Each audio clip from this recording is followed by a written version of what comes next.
right, so we're still in part two, the Middle Ages, circa 330 through 1500 CE. So the late Middle Ages, circa 1300 to 1500.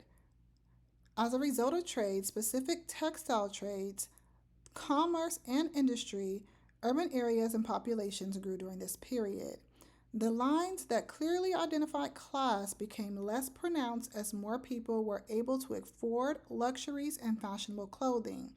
From this period on, fashion changed more dramatically and with greater speed. Famine and Black Death took a toll of the European population. The large number of deaths brought on due to disease led to major laboring opportunities for lower class workers. The Dukes of Burgundy court was known for its fashion, so much so that the court became the influencer of fashion, with many others copying its style. The court's frequent travel allowed for many of their garments to be made using imported fabrics such as silk, wool, and felt. Along their travels, their fashion influence was spread. The late medieval society was divided into three classes: the nobility, the merchant class, and the peasants, with the clergy as a distinct and separate group. The nobility was the upper class of this period. The practice of kings, dukes, and the feudal lords presenting robes or sets of clothing to men and women of their households was established. Garments were decorated with motifs and symbols specific to the noble or his family, referred to as heraldic devices. In order to set one noble or family apart as unique, mi parti was developed by sewing together different sections of different colored fabrics. Merchants was the middle class of this period. The wives of merchants oversaw the household. Typically, she was expected to conduct herself discreetly and modestly, and hence her dress was to reflect such and not to be extravagant. Some merchants showed their affluence through their lavish dress. Several sumptuary laws were passed during this period to control who could wear certain fabrics, furs, colors, and trimmings. The peasant was considered the lower class of this period. Men's everyday attire was plain, serviceable, and much like the costume of men in the early medieval period.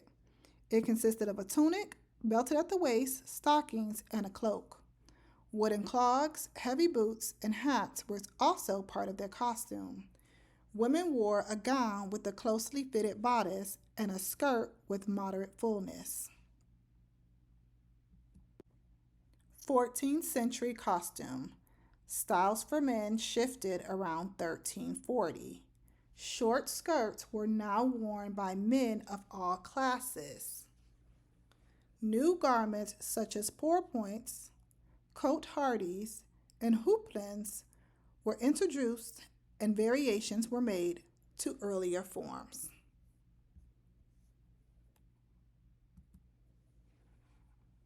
The pourpoint was a closely fitted, sleeveless garment with a padded front. Once a military piece of dress, a sleeved version of this garment derived and was worn by civilians. Unlike the t-shirt like sleeves of earlier tunics, pourpoints had set-in sleeves. Strings or laces with metal tips or points, most likely similar to the modern day affixed garter, were sewn to the underside of the pourpoint skirt, attaching a pair of long hose. Since minimal fabric was needed to create a pourpoint, expensive fabric could easily be used. Pourpoints were also called a doublet. Dagging, pointed, or squared scallops decorated the edges of garments as well as sleeves and hats. Other garments worn at the time were houppelans and the houppelin de mise, house, and the corset. The chaperone, a hooded shoulder cape with a hanging tail, became highly popular. Variations of this garment also appeared, which included a hat with a low round crown and an elongated pointed brim at the front, another with a high domed crown and a small rolled or turned up brim. Hose were worn in colors that differed from the garment color. Essentially, the colors were contrast. Shoes covered the foot entirely.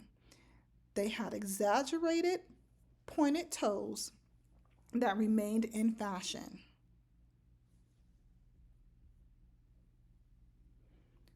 Cuff gloves were also worn by all classes. Women continued to wear multiple layers of clothing. Changes to clothing were mostly to the fit of the garment as they became more fitted in the torso and flared out at the bottom into a full skirt in the first half of the 1300s. Women began to show their shoulders and necklines in the second half of the century. Hair was often covered with a veil or a net. If visible, it was plaited. During the late 1300s, hair around the face, forehead, and eyebrows was plucked to give the look of a broad, high forehead. Shoes continued to resemble those of men. However, they did not have the elongated pointed toes. Jewelry such as necklaces, bracelets, and earrings continued to be worn. Wealthy women also wore gloves. French queens were identified by their traditional royal dress. Gowns fitted smoothly through the body with a tight fitting long sleeve. The shore coat, which was sideless, had a low neckline, giving the appearance of straps across the shoulders and a stiffened panel with a rounded lower edge. Skirts were long and full to the point that they had to be lifted when walking.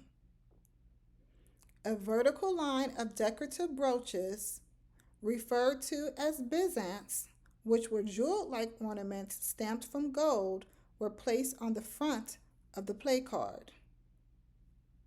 The sleeve styles for women's gowns changed from narrow to more wide with a small point at the end.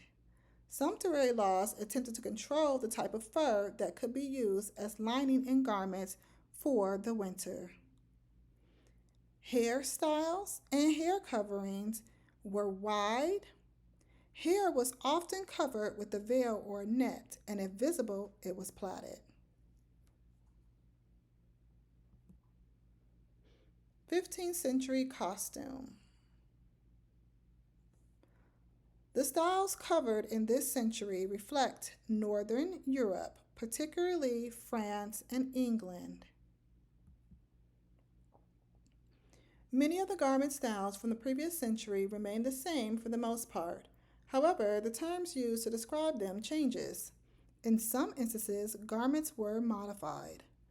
Open styles were wide, funnel-shaped sleeves, stylish until 1450, and plain cylindrical sleeves, often with a lining in contrasting color fabric, and was turned back at the wrist. Closed styles included the bagpipe shapes, exceedingly popular after 1410, that widened from the shoulder to form a full hanging pouch below a tight cuff. The jacket was similar in function to the modern suit jacket. Jacket sleeves types varied from narrow to full.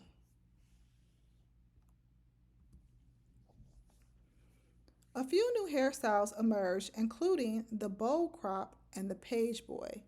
The bowl crop had the appearance of an inverted bowl around the top of the head.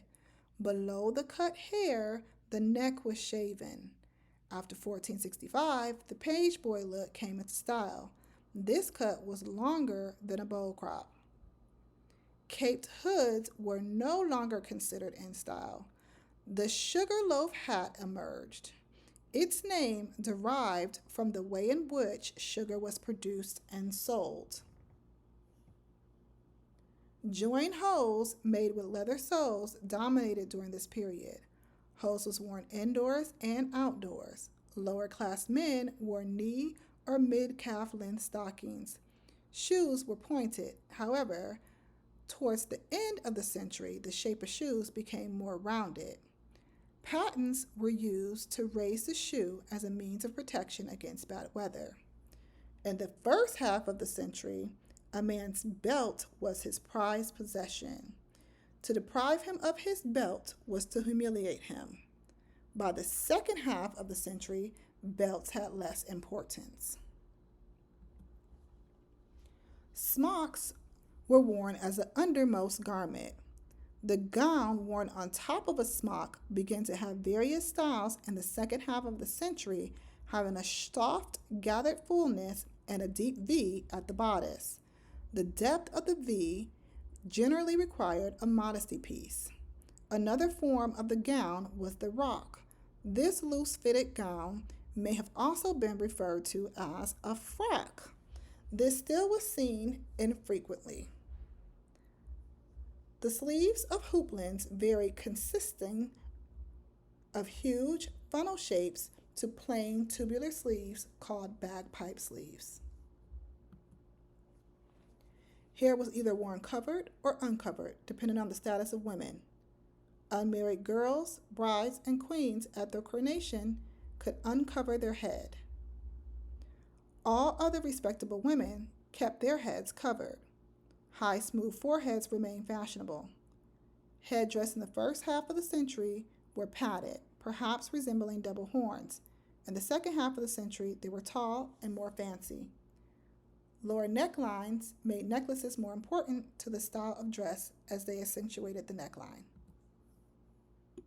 Middle-aged children wore the same fashions as adults. Infants continued to be swaddled. From 1 to 5 years of age, boys and girls wore loose gowns. Those of royal children was made out of rich fabrics with elaborate trimmings. Young girls wore their hair uncovered until marriage. Certain rites of passage required special dress. Christian baptisms required a special linen baptismal veil. Jewelry was more important of an association with the dress for marriage rather than special clothing, although in some regions the color red was a popular color for brides. Black or brown was associated with loss by the mid-1300s in Northern Europe. Widows wore the wimple veil. They also wore darker colors such as violet or gray for the remainder of their lives. The coat or shore coat was retained by students during the 1400s. Today, this garment is part of official academic dress worn by faculty and students at graduation. Armor was made from large, rigid plates in the 14th and 15th centuries. Typical armor for a knight around 1350 included a closely fitted shirt, braids, and hose. Then a gamson, which was a padded undercoat. Then a hoberzern, a shorter coat of mail. Next came the coat of plates, which was a cloth or leather garment lined with metal plates. And finally, a belted shore coat and sword belt.